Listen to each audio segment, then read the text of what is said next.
Mandy is going to give her story and how God has helped her in her life.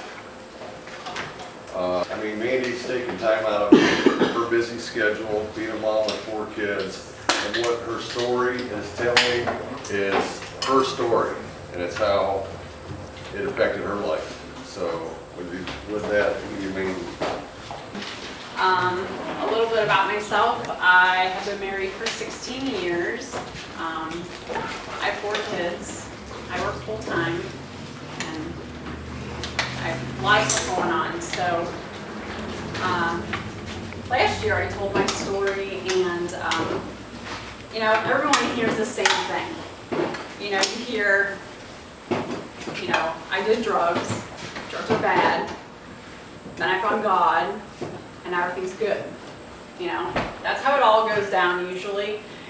And I'm going to kind of flip my story because God has spoke to me and has really opened my eyes to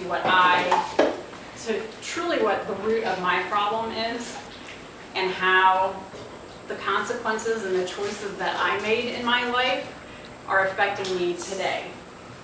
I'll give you a teeny bit of background.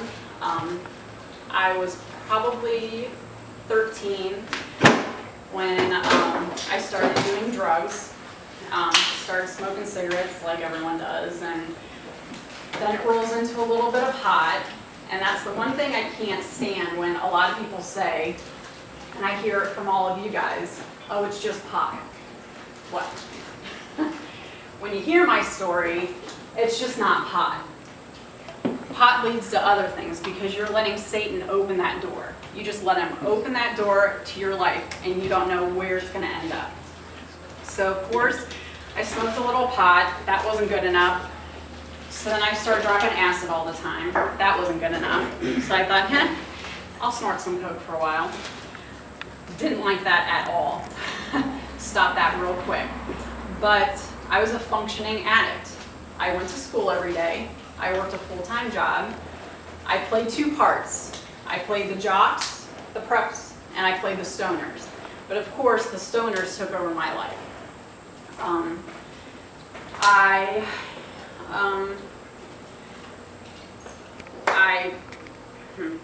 don't know how. I was so out of control at one point in my life that my parents didn't know what to do with me.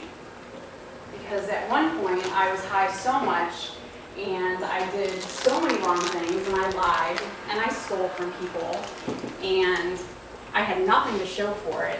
My parents didn't know what to do with me, so they were done. So they conned me into getting in the car one night, and they dropped me off at the hospital, and they left me there.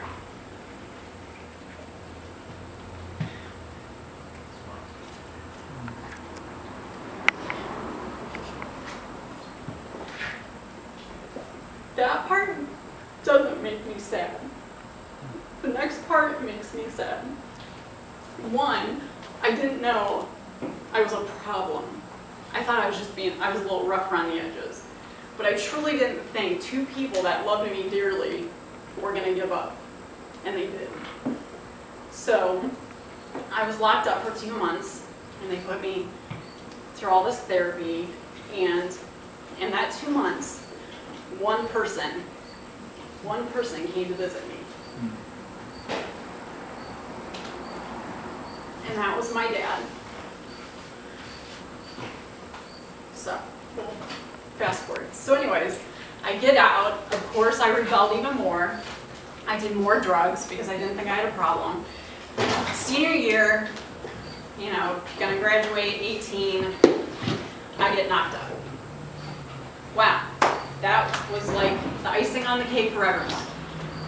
Drug addict, keep on doing drugs, hasn't found God, keeps on doing all the things she's doing. Now she's knocked up. So now I'm knocked up. It's my senior year. I have to graduate. I have to get married, and I have to play house. Really? At 18? And I'm still doing drugs. I cleaned myself up during the 9 months. I had Gabe, got married, and I married Dave. Dave had his own baggage. He wasn't the prize, and my parents were say the least, they were not real happy with the decision that I had made with who was going to be in my life for the rest of my life. So Dave was an addict also. He had plenty of baggage. He had way more baggage than I had, but I won't get into his story because that's his story. But so I progressively just kept on getting worse and worse and worse. But I hid it really, really well. By that time, a family member had said to me, said, you know what? They said, your sister's going to be the high scholar. She's going to marry really well, and she's going to go to college, and she's going to make something of her life. And you're just going to kind of sit here. You kind of made your bed, and now you're going to lie in it. And so I decided I was going to prove everyone wrong. And what I did was, I was like, I said, I'm going to prove all of you wrong, so I'm going to start college. So I was married. I started college. I worked a full-time job. I still partied like a rock star. I still played the mom role and just kept on going on. So 2 years into this, it was a Saturday morning. Dave had left for work, and I got this phone call at 9:30. It was like 10 o'clock in the morning. I had no idea who was on the phone, who this guy was on the phone, but he kept on saying, is Dave Robinson there? And he was crying on the phone, and I thought, oh my gosh, who is this guy? I was like, no, he's at work. And he's like, are you Mandy? I was like, yes. And he's like, this is Todd's brother. And I said, okay, what's wrong? He's like, I'm really sorry to tell you, but Todd overdosed last night, and he's dead. That was Dave's best friend. That was his best friend that he had since dirt. He was dead. Todd lived a double life. Todd had his Cleveland friends, and then he had his Akron friends. His Cleveland friends, he was a heroin addict. His Akron friends, he just partied a little, and he was dead. This is the worst part. The worst part is his Cleveland friends let him slumped over on a couch for 12 hours, dead, while they cleaned the entire house out of every drug and any type of substance in that house so no one would get in trouble. Their drugs were more important than the guy laying dead on the couch. And that's how he laid. Dave was devastated. I was devastated, but it didn't get me enough devastated to be like, hey, I'm going to change my ways, because the first thing out of my mouth was, well, I don't do heroin. So I just kept going with my life. And I couldn't understand why, like, I kept on just like hitting this like wall after wall after wall, because it was like I lived this big lie. You know, I believed in God. I had accepted Christ in my life, but I did it because someone else wanted me to. I was kind of forced into it because that was the right thing to do. So I didn't really feel anything when people say, oh, I accepted God and woohoo, you know, the lights came on. Well, that's not how it came for me. Because I didn't believe it in my heart that I wanted to accept His help and I was going to let Him be the center of how I was going to live.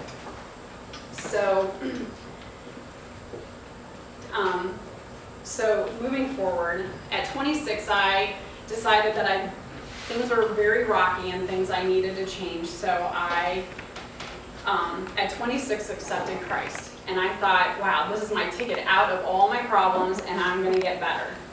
Well, no, it drastically started to get worse.